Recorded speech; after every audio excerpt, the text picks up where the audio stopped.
खुला वो आसमां बुलाता है हमें फिर वो चाहत का जहां।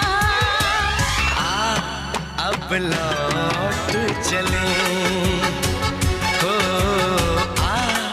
अब लौट चले।